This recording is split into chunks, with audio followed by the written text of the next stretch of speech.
Muchísimas gracias. Señora ministra, muchísimas gracias por su comparecencia y las explicaciones que más o menos nos da. No obstante, vemos que se centran mucho en los dogmas que ya le he expuesto varias veces. Ustedes parten de dos premisas que consideran, como le digo, dogmas de fe que nadie puede discutir. La primera, vienen y dicen ustedes, tal y como expuso hoy en el Pleno, que no podemos seguir creciendo. Se ve que tenemos que renunciar al crecimiento económico en España y que, por lo tanto, los españoles tienen que resignarse a perder poder adquisitivo, perder capacidad económica, y ese es el primer pilar de su política energética, esa resignación a la pérdida. La última intervención del señor de Podemos me hace ver que está precisamente de acuerdo con esa tesis.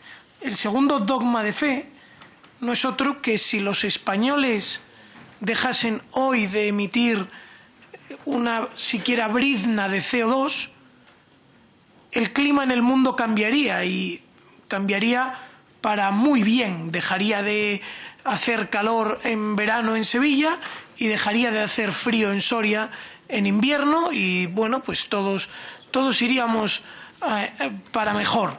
Y, por lo tanto, conforme a esta religión que ustedes nos plantean, los españoles tienen que resignarse a decrecer primero y, lo segundo, dejar de emitir todo tipo de CO2 porque así lograrán que el clima el clima del planeta se convierta en un lugar paradisíaco. Ni el uno ni el otro. Estos dos dogmas de los que su política energética parte son erróneos. La humanidad, desde que aparece el Homo sapiens hace 120.000 años, ha crecido indefinidamente y, aunque España dejase hoy de emitir todo el CO2 que emite, continuaría evolucionando el clima como hasta ahora lo hace.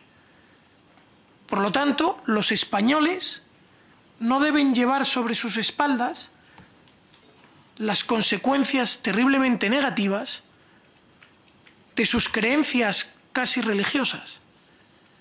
Y lo peor de todo es que cuando digo los españoles, no son esos españoles que ganan 100.000 euros al año, como los presidentes de sus asociaciones, señora ministra, hoy ya le mencioné una de ellas, porque esos españoles que ganan 100.000 euros al año se podrán comprar un coche eléctrico, podrán pagar precios de la luz desorbitados y podrán asumir todas estas consecuencias negativas. La realidad es que el sueldo mediano, es decir, el sueldo más frecuente de España, son 21.000 euros al año. Y con ese sueldo, el español medio no puede acceder a pagar los precios de la luz que sus políticas están provocando, que serán muy ecológicos, pero a ellos les perjudica terriblemente. No van a poder comprarse un Tesla porque no tienen capacidad para ello, necesitarán utilizar un diésel, necesitarán utilizar el gas para calentarse y, en definitiva, no van a poder sobrevivir a la política energética que usted, señora ministra, está planteando. Esta política energética que, además, generará muchos daños colaterales, entre otros cierre de industria, como ya está sucediendo con el automóvil, que están enfrentándose al abismo. Aproximadamente 2 millones de personas que trabajan en el sector del automóvil en España, en términos amplios. Es decir, cuando esos trabajadores de Ford, Almusafes, se vayan a la calle, señora ministra, ¿irá usted a mirarles a los ojos y les dirá que su sacrificio es por el bien del planeta? Cuando esos trabajadores de la automoción en Barcelona terminen de patitas en la calle y sin sueldo, ¿irá usted a decirles que han hecho un gran sacrificio en favor del clima, como dijo hoy por la mañana usted, del mundo mundial? Yo creo, señora ministra, que bien haría usted en preocuparse por el bienestar de los españoles. Porque, dice usted, el año más seco, bueno, la pluviosidad este año ha sido un 20% menor a la del año pasado.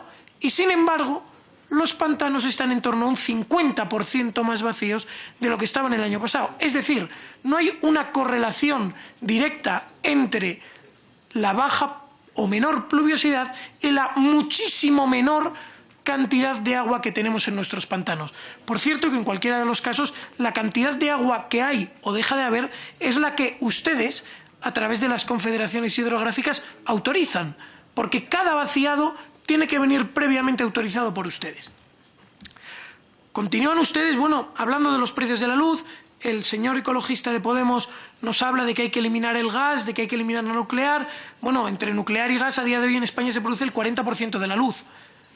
Entonces, no sé cuál es su objetivo, cuál es su situación final. Volver a la edad de piedra, a cuando apareció el Homo sapiens, que precisamente con esos consumos de la luz sí que cumpliríamos con sus objetivos de emisiones de CO2.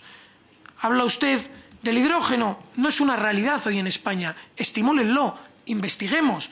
Algún día llegará, sin duda, pero hoy no es ese día. Tanto es así que en esa reconversión a hidrógeno del sector siderúrgico que ustedes están imponiendo, obligando, Arcelor en Asturias ya ha anunciado que tendrá que llevar a cabo cierres para adaptar sus altos hornos a sus objetivos. De nuevo, en Gijón mucha gente se irá a la calle.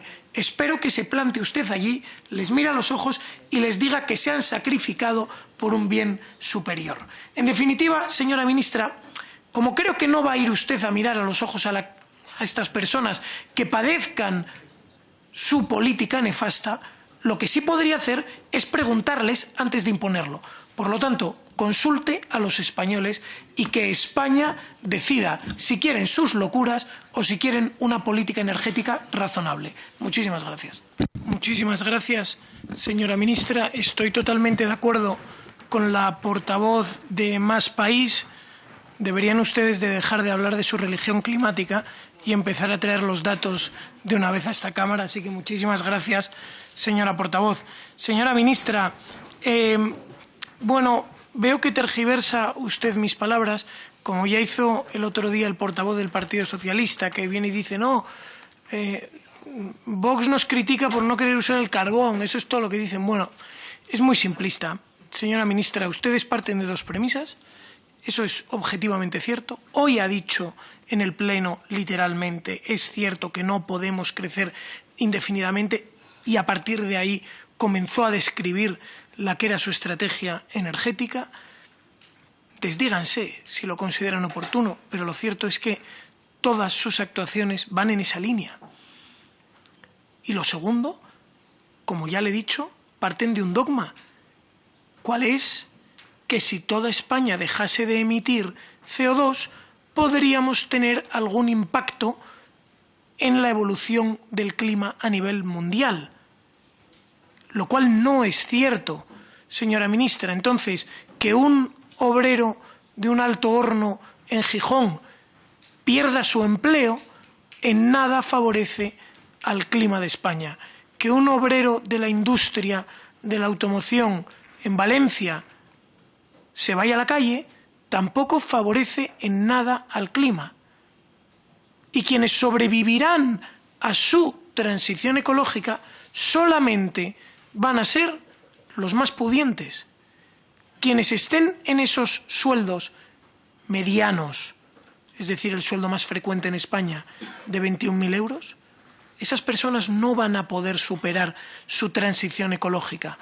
Por el contrario, serán arrojados fuera del sistema y ustedes les condenarán a vivir de los subsidios, que parece, señora ministra, que es precisamente lo que buscan. Así que le pido, consulte a los españoles, consulten a los españoles si prefieren su política climática dogmática y alocada o si prefieren una política energética racional que preserve los empleos y que nos permita depender al máximo de nuestros propios recursos, hidrocarburos y uranio incluidos, señora ministra. Muchísimas gracias.